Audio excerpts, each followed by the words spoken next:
Uz sarunu esmu uzaicinājis Lauri. Pēc nedēļas šajā vietā būs notikums, kas saistās ar sakrālo ģeogrāfiju. Par to mēs šajā sarunā parunāsim. Bet iesildoties, pirmais jautājums, kur mēs esam?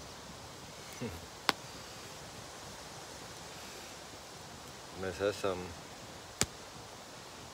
šajā pasaulē, šīs pasaules mazā mikromodelītī, ko cilvēki vieglāk uztver kā Stonehenge, bet man tā ir Šambungu saules vērotava.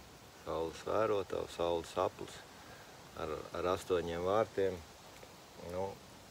Mums aiz muguras ir redzami vieni vārti. Māras vārti, aiz kuriem ir redzams arī ceļš, pa kuru mēs šajā pļavā iebraucām. Tā, simboliski. Tā kā tā. Saules vērotava savu darbu turpina pildīt.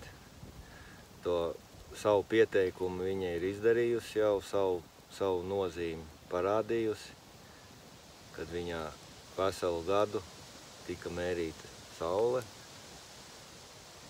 ēna, ko saule atstāja uz zemes, tā kā nospiedumu, mērīts debesu puses, un konstatēts fakts, ka mēs jau kādu laiku dzīvojam citā pasaulē, un es domāju, ka te tajā iesildīšanās un tādā, kur mēs mēģinām, kā saka, noskaņoties un uzķert, es domāju, ka nav ko izdomāt, ir jāsāk no šodienas.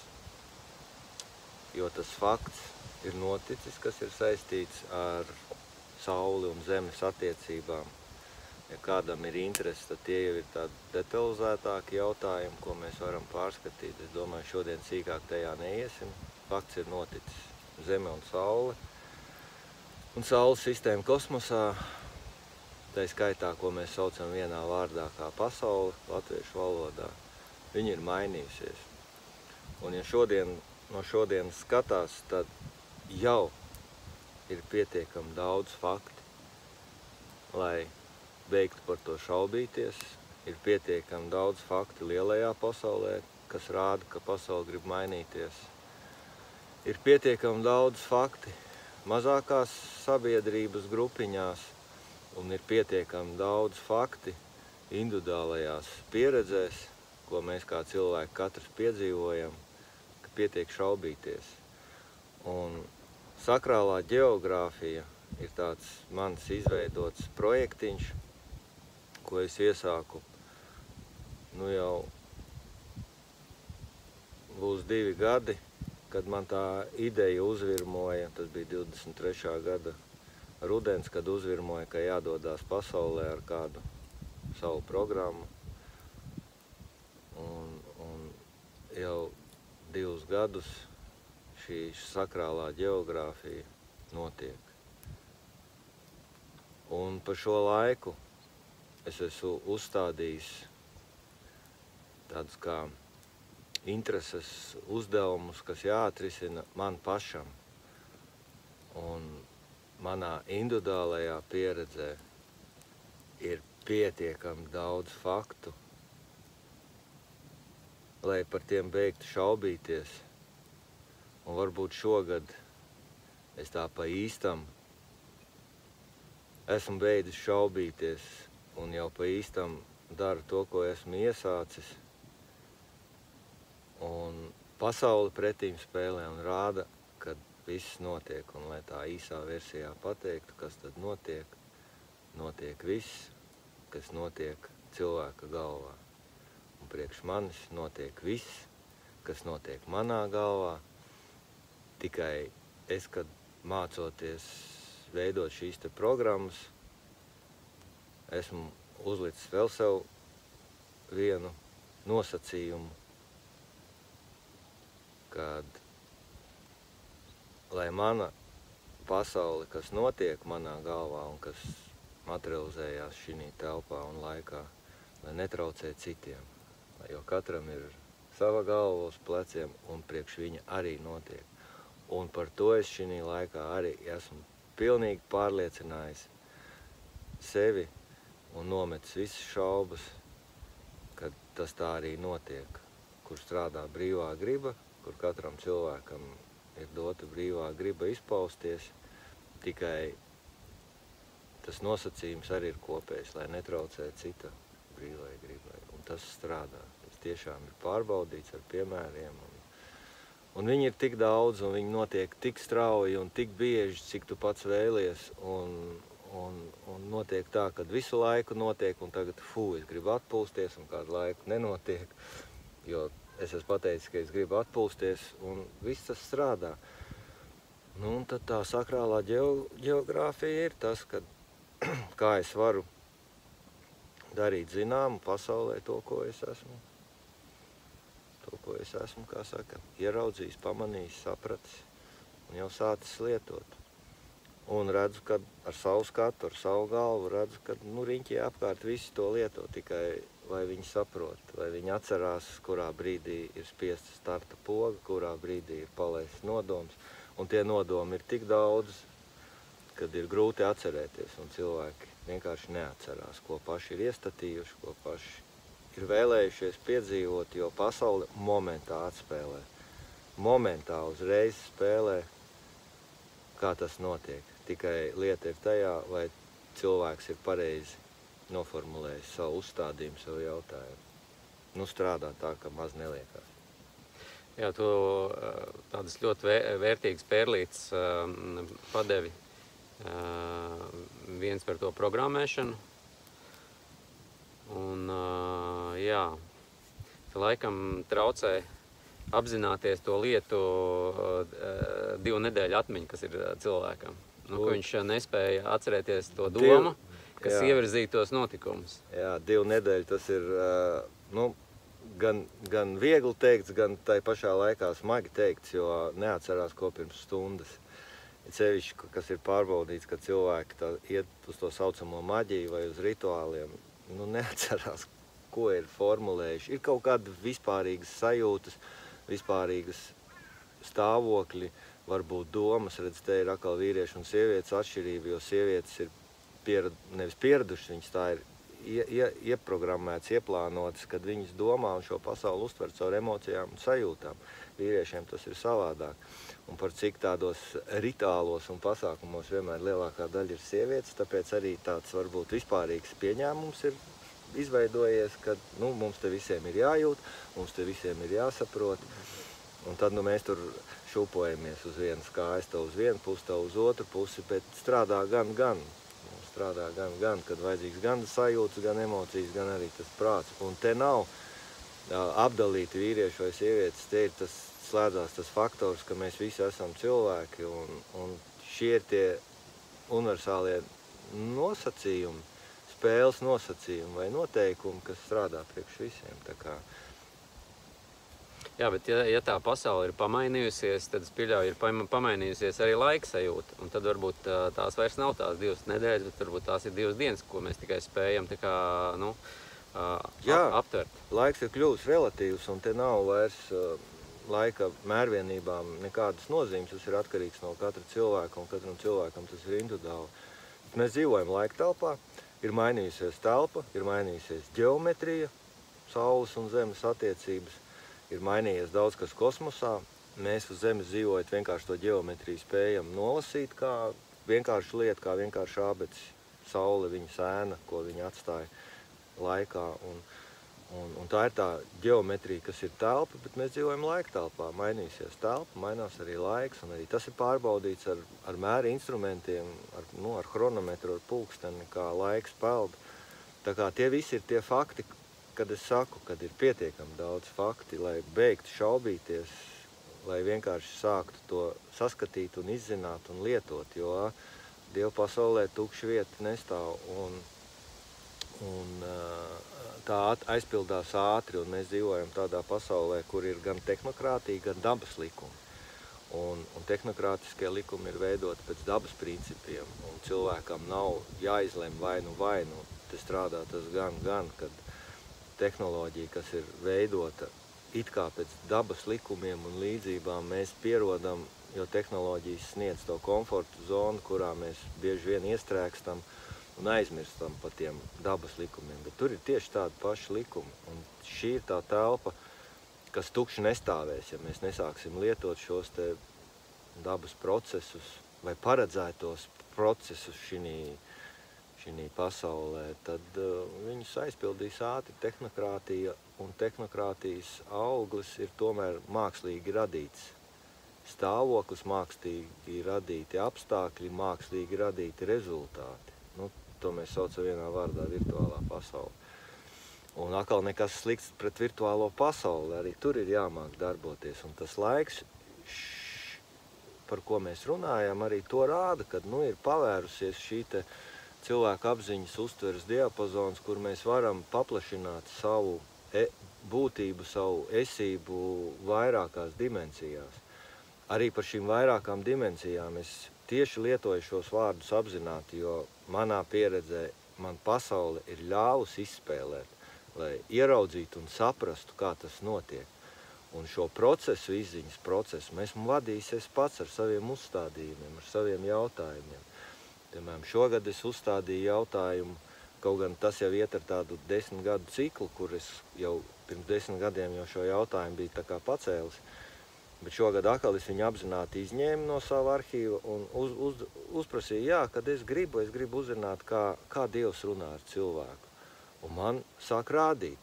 Un visi tās sinhronitātes un brīnumi vai sagadīšanās, sauciet kā gribat, kas notiek tajā brīdī, kad pasaule sāk spēlēt. Viņa spēlē un atbild uz vienu šo manu jautājumu. Un tad es sapratu, jā, viņi man rāda, kā runā. Es sapratu caur brīnumu, caur tikšanām, caur situācijām, caur dzīvi. Tas tiek, Dievs tā ar mums runā, un te es sapratu, ka vajag bišķi precizēt jautājumu. Tiklīdz es šo jautājumu, kā runā, nomainīju uz ko runā, uzreiz pasaule spēlē pretīm un nāk informāciju. Viņi stāsta un rāda, ko tekstos, notikumos. Un te es sapratu, bet man ar to tā kā nepietiek. Man vajag zināt, ko runā, kāpēc runā, kāds ir tas nodoms, kāds ir mērķis. Un tā var iet bezgalīgi, bet tas, kad pasaule momentā uz to reaģē, momentā reaģē. Šodien pat ar Gunteru no rīta sazvanījāmies, kā rīts iet, kā diena virzās. 11:11. 11:11 pasaule sāk reaģēt. Momentā, pulksteni, es pat skatos jau, intereses pēc, 11:11 pasaule sāk reaģēt. To ar viņu bišku parunā. Mēs uzprogrammējām, var teikt, kaut kāda notikuma, kas būs. Jā, un tā ir tā cilvēka jautā telpa piedalīties šajā pasaulē, šajā spēlē. Un jau tas jaunais laikmets jau ar apziņu, jau ar lielāku izpratni. Jā, ar visām sajūtām, jā, ar visu ticību, ar visām emocijām, ar visu tur ir. Bet drusku plašāk. Nāk ūdensvīrs un saka, sāc domāt, sāc analizēt. Tā, īsās versijās. Jā, tā ir burvīga atziņa par to, ka mēs arī varam iesniegt savas programmas dienas kārtībā. Droši, tas nav tikai kaut kāds viens... Jo tā ir viena no mincināšanās cilvēka šaubām, kad viņš tā, ko tad vai es drīkstu, vai tad es drīkstu iejaukties. Tas ir cilvēka atšķirība no pārējiem. Alnis vai Stirna tiešām tik ilgi nedomā tagad trakt to bedri ar nagu skrāpēt vai neskrāpēt. Viņš vienkārši skrāpē. Tā ir viņa loma. Un cilvēkam ir bišķi cita loma. Viņš drīkst padomāt. Viņš cilvēks prātīgais, viņam ir jāpadomā. Jā, viņš var padomāt. Jānomēr arī. Arī tas mēri, cik gribi, bet vienkārši ir tas, ka tā pasaule jau kādu laiku ir pārstruktūrējusies, un viņi jau tā ar tādu lielu tādu uzpasību, viņa jau mudina, vedina, aicina cilvēku līdzi. Tas laiks iet, jā, viņš ir relatīvs, viņš tur nav nekādos laika rāmjos jāiekļaujās, bet cilvēkam ir tā tendence, viņš neiet uz priekšu, tad viņš labākā gadījumā mīņājās uz vietas, bet parasti iet atpakaļ. Viena gribēja tādu, varbūt no tavas arī tādu precizējumu vai ieteikumu vai iezīmi. Ja pasaule mainījušies iestatījumi, tas nozīmē, ka arī programmas kodi visdrīzāk ir savādāki. Un ja tu tā kā vēlies kaut ko pa vecam, tad iespējams vairāk tās programmas nestrādā. Kas ir tie nosacījumi, kur lūkoties, lai tā programma būtu sekmīga?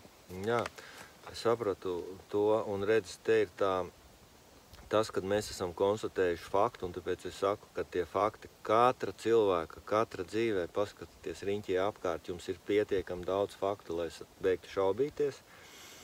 Bet te ir jāsaprot tas, kad viens ir ieraudzīt, un otrs ir tas neiekāpt vecajā, un mēģinājums izveidot kaut kādus universālus algoritmus, gan priekš visiem kopējus, gan katram savu, tā jau ir vecā, tā vecais paradums, un tāpēc tur ļoti rotaļīgi jāiet, un tie, kas jau mani pazīst, zina, kad ir pārliecība un rotaļīgums, un kad to saliek kopā, tad tas arī sāk spēlēt.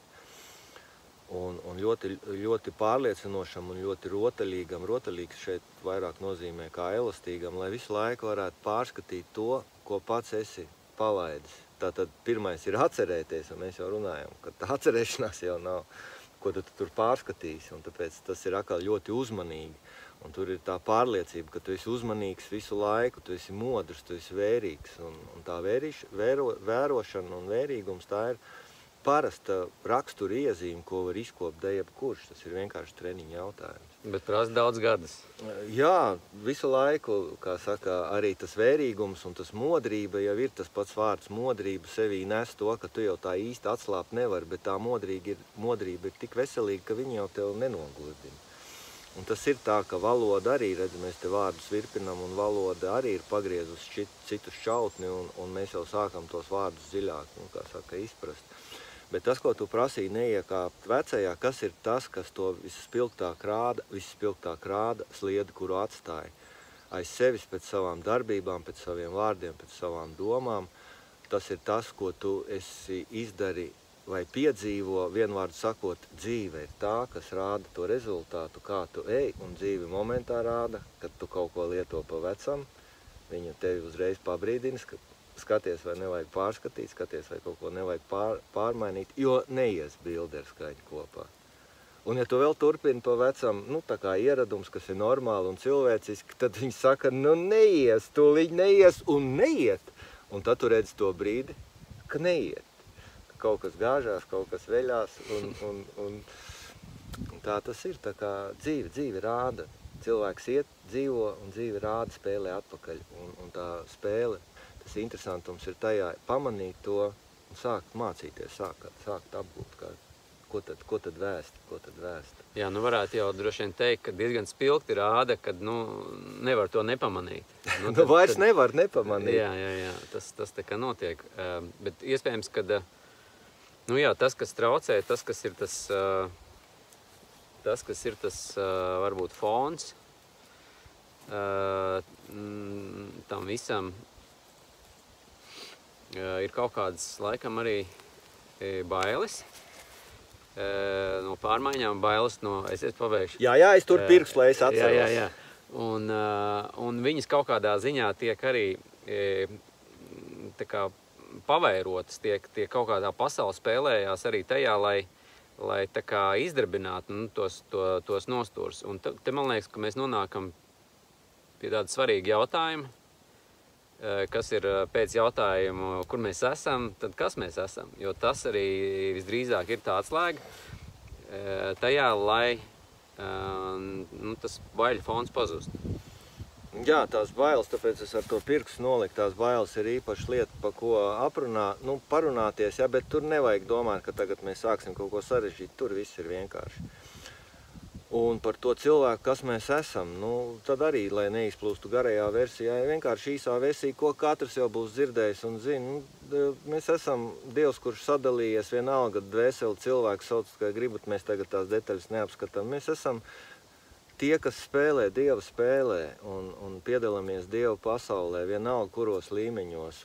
Un viss tur vairāk nekādus komentārus nevajag. Mēs spēlējam, mēs esam figūras telpā, attiecīgā situācijā, laikā, attiecīgā ritmā, attiecīgās kombinācijās. Mēs dzīvojam, mēs esam dzīvi cilvēki un pēc Dieva līdzības un visu, un tur vairāk nav vajadzīgi komentāri. Un tas otrs par tām bailēm, tas arī ir redzes, tāpēc arī sākam no šodienas ir pietiekami daudz fakti, kas liecina, ka vecā pasaule aiziet un kad jaunā pasaule ir atnākusi. Un ir pietiekami daudz fakti katram, lai būtu dzirdējis, kas ir bailes, baiļu laikmets, viss tas fons, kas tika radīts, kas tika izdzīvots, bet te uzreiz jāskatās no civilizācijas. Lai neuzķertu personiski un nesāktu atkal sevi bremzēt, lai virzītos tālāk. Neko nevajag uztvert personiski. Un tāpēc uzreiz pie civilizācijas, kad civilizācija visu laiku, kamēr viņi ir pastāvējusi, viņi ir gājuši šo pieredzi, kur pasaule ir būvēta uz šo te baiļu principa, kur bailes ir gan pātaga, gan burkāns, un viņa burkāna pazaudēšana atkal ir bailes, un pātagas saņemšana atkal ir bailes, un tā cilvēks ir virzījies, lai atbildētu uz jautājumu, kas es esmu un kur es esmu. Kas es esmu kā Dieva daļiņa, kā cilvēks, un ka es esmu Dieva radītā pasaulē, kur viss ir paredzēts un paļaujamies Dieva gudrībai. Un viss. Un jaunais laikmets, kas nāk, un tad šie ir tie brīži, kur es atkal saku, ir pietiekami daudz faktu, ka notiek brīnums. Un tajā mirklī, kad notiek brīnums, cilvēks pārdzīvojot šo stāvokli, saņem enerģiju, kas ir nākošās civilizācijas enerģijas avots. Ja visa attīstība bija iepriekšējā balstīta uz bailēm, tad nākošais ir šī te piedalīšanās šī spēlē, šī te uzspēlēšana, un tu no tās saņem enerģiju, ka tu esi īstajā vietā, ka tu esi īstajā laikā, ka tu zini, ko tu atceries, ko tu pats, ar ko tu piedalies, kādas ir tavas likmes, kādas ir tavi nosacījumi. Tu saņem atpakaļ no šīs spēles šo te enerģiju, ko mēs varam pagaidām aprakstīt ļoti virspusēji un tikai ar vārdiem kā gandarījums, kā prieks, laime, kā zināšana, saprašana. Mīlestība. Jā, viss, jā, kā saka, aleluja, jā. Un tikai nomainās enerģijas avots, līdz ar to nomainās viss tas uzstādījums topošajai jaunajai civilizācijai. Mēs ejam citā laikmetā, un tas ir tas, kas ir noticis. Tad vēl viens tāds precizējošs jautājums par sakrālo ģeogrāfiju. Tad tas ir pirmais jautājums, ko arī cilvēku uzdod, jo saskārsme ar šo terminu tā kā nav bijusi. Arī man pirms tu sāki par to runāt. Spēle ar vārdiem, un var sakot, visu to jautā par sakrālo ģeometriju ir tā kā Geogrāfija. Jā, bet ģeometrija ir skaidrs. Tur ir kaut kāda, kaut kāda forma, tur ir kaut kādas proporcijas, tur ir kaut kādi simboli. Jā. Bet kas tad ir tajā sakrālajā ģeogrāfijā? Tieši te, un te mēs atkal vārdu spēli, un citiem tas atkal izklausās pēc gudras parunāšanas, ja, kā mums tur vienos komentāros rakstīja saules brāļi satikušies, ja. Bet tas ir tas, kad tas skata punkts, kā cilvēks var vērot pasauli, ir pamainījies leņķis, pamainījies diapazons, līdz ar to tā apziņa ir, kā saka, pavērusies, kā cilvēki mēdz teikt. Un tas tā arī sākās, kad vārdi iegūst citu nozīmi, mēs saprot, rodās nevis lingvistika, bet sakrālā lingvistika, jo viens vārds, ja mēs viņu sākam pētīt, dalīt, grozīt, virpināt, ja viņš sāk mums atklāt pavisam citas nozīmes. Sakrālā matemātika jau arī ir, kur ar skaitļiem spēlē un veido visādus algoritmus un visu kaut ko, tas ar mums ir zināms. Sakrālā ģeometrija, kā tu teici, arī formas spēlē, leņķi, telpas, viss tas ir ar domu, virzību, kas roda kaut kādu mehānismu, ja, un tas viss strādā, un tāpēc tajā manā dzīves stāstā, tajā pieredzē, mana apziņa spēja atrast šos interesantos vārdus, sakrālais, ģeogrāfija, kas ir tā pati ģeometrija, un tā sakrālā ģeogrāfija, tie ir konkrēti izvēlēti vārdi, kad tu ģeogrāfiski zīmē sakrālo ģeometriju ar savu domu, piedalies šajā spēlē, atbildi ar savu varēšanu, gatavību, tātad nokalibrējies, norezonē ar Dieva izvirzīto jauno laikmetu, un tu tiec pieņemts kā spēlētājs, un tu spēlē. Tu kusties par savu telpu, apliecinot savu esamību šī pasaulē, tu piedalies ar savu nodomu, ar savu projektu kā plānu, ar savu mērķi, uz kurien ko tu gribi materializēt, jo šī ir materiālā pasaule. Šeit idejas tiek materializētas par kaut ko taustām, par kaut ko materiālu. To mēs vēl nezinām, varbūt tas materiālais arī pavērsīs citu nozīmi šī laikmetā, bet to mēs redzēsim, kad dzīvosim, kad to piedzīvosim, tad mēs sāksim. Tāpēc arī tās kļūdas, ko tu sākumā prasīji, tās ir tās kļūdas, kur mēs cenšamies atrast kaut kādus algoritmus. Nu, viņi nav. Nevis viņi nav, bet viņi ir jārada. Viņus nevar atrast vecās grāmatās. Tu vari vecās grāmatās skatīties kā tā laika cilvēku pieredzi, kas viņiem ir ļāvuši taisīt maģiju, iedziļināties, būvēt sakrālās pasaules. Ja? Un tāpēc nu, tas tāds ir, kad tu kusties telpā, kusties apzināti, nu lūk, un sakrālā ģeogrāfija, konkrēti šis projekts iet jau 2. gadu, ir 1 gads aiz muguras, kur ir konkrēts darbs bijis, tagad iet 2. gads un ir paredzēts vēl 3. gads, jo es izvirzīju 3 noteikumus. Noteikums, nu sauciet kā gribat, tie tikai vārdi, tādus kā tas, ko es gribu, tādu kā aprakstu, kad vērojot šo pasauli ar visu to ceļu, ko es esmu nogājis, ar visu to pieredzi, kad šī pasaule kaut kas notiek. Un šī pasaulē vērojot cilvēkus, es skatos un saprotu, ka visa tā aizmiršanās, neatcerēšanās, kad tu pats nezini, ko dari, ļauj cilvēkam iekult vēl lielāku ķīseli jau tur, kur jau ir. Un tāpēc es esmu sapratis, ka cilvēks pats netiks galā, un tāpēc es priekš sevis izvirzīju tādus 3 noteikumus, 3 tādus soļus, kad pirmais ir jādara zināms pasaulē, kosmosam, Dievam, kad mēs šeit esam, es šeit esmu. Es esmu izaudzis, es esmu sapratis, es varu, es esmu gatavs un gatavs iet uz sadarbību ar tiem, kas tagad, ar tām dimensijām, kas tagad verās vaļā, kas nāk uz šo pasauli, kas ienāk, priekš cilvēki ienāk, viņi jau šeit vienmēr ir bijuši, bet priekš cilvēki ienāk, bet šis te ceļš līdz tai sadarbībai ar šiem te citiem, ar citām pasaulēm, viņam arī kaut kāda secība. Pirmais ir jāapzinās sevi, kas es esmu, kur es esmu, tas ir tas pirmais. Un es izšāvu 3 bultas, tā bija konkrēta bulta. Pirmā bulta, mēs šeit esam. Otrā bulta, mēs varam, mēs esam lieli un mēs esam gatavi. Tad šis gads iet pie šīs otrās bultas, pie šīs gatavības, pārbauda uz varēšanu, uz atbilstību katram cilvēkam, lai katrs būtu savā vietā, savā laikā, pēc savām spējām, pēc savu pielietojuma. Un nākošais gads ir, ka būs tā sadarbība. Un par cik es pats eju uz priekšu, eju uz apzināti, tad es jau jūtu, ka šī varēšana, kā viņi spēlē manā dzīvē, kā viņi spēlē tajos cilvēkos, kas ir iesaistījušies, un viņi notiek. Un es jau redzu, kā tuvojās tā 3., kā gatavojās tā sadarbība. Un mēs runājām par varēšanu, un mēs ar tevīm esam piedzīvojuši to, ka jā, pierādīsim tagad savu varēšanu, bet pēc tam atsēžamies, mūs atsēdina un pasaka, pagai, varēšana ir arī nevarēšana. Un mēs pieņemam nevarēšanu, jo kā tu savādāk uz to sadarbību aizies ar gudrākiem, spēcīgākiem, ja? Nu, zinot, tā ir tā gatavība. Ja tu visu zini, tev jau nav nekur jāiet, ne? Nu jā.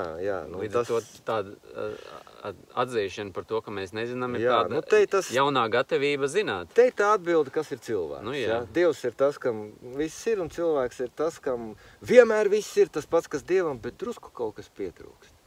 Un tas drusku kaut kas pietrūkst ir tas, kas visu laiku tev vedina uz priekšu, izzināt, meklēt, mēģināt, pieņemt un lietot. Un tā tad nākošais gads ir šī sadarbība, un šī sadarbība jau kā eju uz priekšu, tad es jau jūtu, viņi jau ir, viss viņi jau ir, sadarbojies. Momentā pasaule spēlē pretīm, tik līdz tu esi noskaņojies uz to, un tā viss notiek, šī sadarbība notiek. Bet, protams, tā arī ir tāda gatavības gatavošana manā saprašanā, jo tai sadarbībai viņai ir tas redzējums plašāks, un viņai tie darbi, kas jādara, noteikti ir lielāki. Un tāpēc tā gatavība viņa arī ir jāsagatavo. Nu, tad tagad notiek šī te spēle, šī te gatavošanās uz šo te sadarbību, kas jau ir, un tad nākošo gadu redzēsim. Noslēdzam šo gadu ar sakrālo ģeogrāfiju Latgalē, jo tā kustība pa telpu bija šie te 4 Latvijas reģioni, mūsu telpa, Vidzeme, Zemgala, Kurzeme, un kur katra priekš manis gāja ģeometriskā progresijā un matemātiskā progresijā uz priekšu un dziļumā. Un es esmu nonācis pie tā, ka viss pēdējie soļi, mūzika ir izskanējusi, viss ir izdarīts, deja ir nodejot, bet pēdējie 2 soļi vēl jāizdara. Un tad mēs te sēžam nedēļu līdz Latgales notikumam sakrālajā ģeogrāfijā, kur tie pēdējie 2 soļi tiks izspēlēti un izdejoti. Un tie cilvēki, kas atbrauks, tad varēs visā tajā piedalīties, gan ar jautājumiem, gan ar nezinu ko. Klātesamību un piedzīvojumu, tāpēc to mēs arī nosaucām kā nosaukumu. Un izdejosim šo deju un ejam tālāk, visi ejam tālāk, dejojam tālāk. Nu jā, tad precizējoši cilvēkiem ir iespēja ierasties jau 26. Pasākums tā kā plānojās 3 dienas, 26, 27, 28. Pieteikties varēs, zem šī video būs links, kurā varēs pieteikties, un tad jau ar tiem, kas ir gatavi to pieredzēt, vai arī būt klāt, vai uzdot jautājumus, mācīties un tā, tad... Jā, un tā ir tā informatīvā daļa, tā tehniskā, ko tiem cilvēkiem, kam vajadzīga tā šhēmas vai algoritmi, tad kur tad pieteikties, kur tad ierasties, ja, tad to var darīt. Tas ir tāds normāla koordinācija telpā un laikā, bet tiem, kas plūst, kam varbūt tās šhēmas nav vajadzīgas, tad vienkārši paņemt un pazvanīt. Te Guntars teiks, mēs pazvanām parunājot, ja jums ir jautājumi, tad mēs arī varam individuāli par to parunāt. Arī šeit strādā, ko tad es, kā es jau teicu, ja, jo šī gada garumā es pat šo čatu izveidojot, ja es ieliku, kam ir kādi jautājumi zvaniet, kā domā, kāds ir pazvanījis. Tas ļoti raksturīgi mūsu mentalitātei. Jā, bet ar tam taču ir jākāp vienreiz pāri, ja mēs gribam sevi manifestēt kā cilvēki, kā latvieši, kā tie, kas te dzīvo, ja, tad davai kāpjam pāri tam. Tā pārprogrammēšana jau lielā mērā ir jāsāk nevis ar pasauli, bet ar sevi. Tā ir, jā, tā ir. Jā. Labi, Laura, paldies par sarunu, un tad jau tiekamies. Tiekamies.